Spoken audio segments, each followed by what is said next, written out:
So I'm going to take a few minutes now and visit with you about how to get an HVAC license in the state of Texas. Currently, Texas does not have any journeyman requirement as they pertain to heating, ventilation, air conditioning, only a contractor. So you need this contractor's license if you're going to bid, contract, or permit heating, ventilation, air conditioning work anywhere in the state of Texas. So basically, it's about a four-step process, right? So to get our license, first off, we have to obtain the necessary experience. Texas requires 4 years experience within the past 6 years. So somewhere within the past 6 years, I have to have at least 4 years experience doing heating, ventilation, air conditioning under a licensed AC contractor or whatever it took for me to legally be able to perform that work.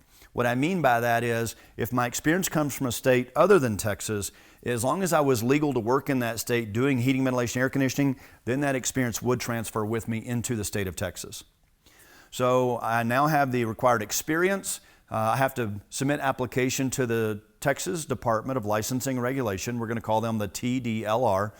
I have to submit an application to the TDLR to verify my 4 years experience within the past 6, which means my employer has to sign off on that. The license holder signs off on that, verifying that yes, Wade did work underneath this license for 4 years out of the past 6 at least. And then we need to prepare for the state exam. We'll talk more about that shortly. And then, of course, we take and pass the exam and get a license issued. So let's dig a little bit deeper into those one at a time. So again, to obtain the necessary experience, we have to have 4 years within the past 6. We have to be legal, whatever that took to get that experience. So in Texas, for me to have 4 years experience in HVAC, I would have to be working for a licensed HVAC contractor. They would sign off on me saying, yes, Wade worked for me for these 4 years at least. And then we would submit that to the Texas Department of Licensing and Regulation, and they would approve us to take the exam. Once we get approved to take the exam, we have to submit, or to be approved to take the state exam, we have to submit a license application. We have to submit a work experience verification. Those forms are available on our website at constructiondatainc.com, or you can call our office. Contact information is in the links down below. For our phone number and our website address. But we can provide those forms to you there. We can also answer questions for you, more detailed. How much is this going to cost? How long is it going to take? Those kinds of things. So, and then once the forms are completed, signed off by the license holder of the company you had the experience from, we turn those into the TDLR, and then you'll be approved to take the state exam. Once we've been approved to take the state exam, then we have to prepare to take and pass the exam. So let me take a minute and explain to you why you need a test preparation class. If you told me, Wade, you've been a contractor, you've had experience in the trades for 10, 20, 30 years, but you need help passing this exam, I would think that was crazy. I would think, wow, if I've been doing this trade for 15 years, surely I ought to be able to pass an exam about the trade. The exams are written from a book aspect, not from a trade aspect. Meaning you know how to do the work you do every day, but the exams are written from a book aspect, including modern refrigeration and the Texas License Laws and Rules and the Uniform Mechanical Code and the International Mechanical Code. So especially the code and law questions, there's very specific things you have to do there. So let me just give you one quick example. They may ask you, what's the minimum size of a condensate drain line?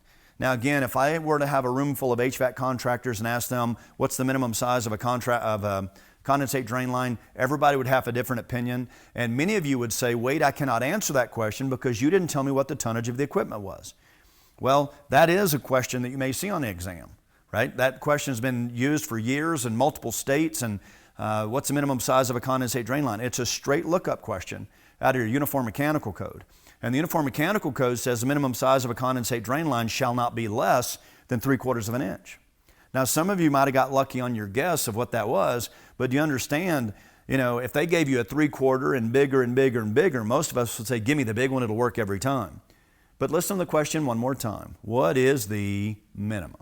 So the minimum is the minimum legal code requirement, right? So again, that's just one brief example of the kinds of questions you might see on the exam and why you need a preparation course. We're going to teach you how to read and interpret the code. We're going to teach you how to read and obtain information out of the modern refrigeration. We're going to teach you how to use a ductilator. We're going to teach you how to do the calculations you're going to see on the exam. That way you're prepared to take and pass this exam after taking our course. Okay? We're also going to teach you the strategies that we use to take the exam. How do you manage your time? Which questions do you work on first? Which book do I use first? Those kinds of things, right? So the clock is by far the biggest enemy on the exam. So knowing how to manage our time is one of the most important things on the exam.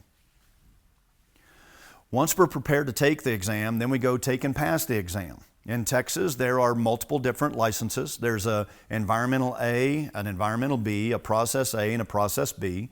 Call our office. We'll help you understand which one of those you need. If you're watching this video and you submit your application to TDLR and you're not sure which license you need, if you haven't had a chance to talk to us yet, check all 4 boxes. They'll approve you for all 4, and then we can help you understand why you would want to have one license over the other.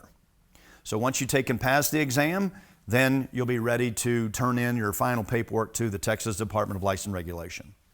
So once we've taken and passed the exam, we've got to turn in a copy of certificate of insurance showing that the test taker, you personally, are covered under this insurance policy.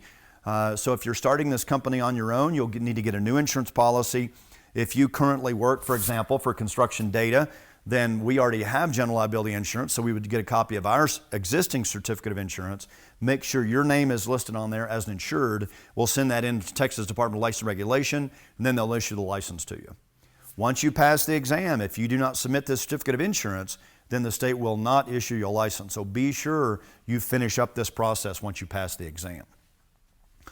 Once you've turned that paperwork into the state, then it'll take a period for them to issue a license to you. It varies with the Texas Department of License Regulation. Sometimes they're faster, sometimes they're slower. We've seen the approval process when I submitted my application to the state. We've seen that take as short a period as a week and a half, all the way up to 2 months sometimes to be approved. It depends on what kind of workload the Texas Department of License Regulation is behind. Their goal is a couple of weeks, but here recently they've been behind. It's been taking a couple of months to be approved. So again, you have to be approved before you can even schedule the exam. Okay?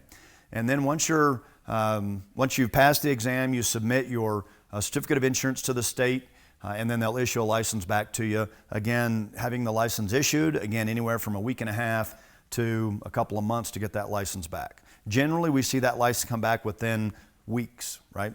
So however long it currently has taken the state. You cannot legally do any work until this license is in your hand. Even if they've cashed your check and you've passed the exam, you have to have the license in your hand before you can go to work. Okay? So once you get this license, you're now legally allowed to bid, contract, and permit air conditioning, refrigeration work anywhere in the state of Texas.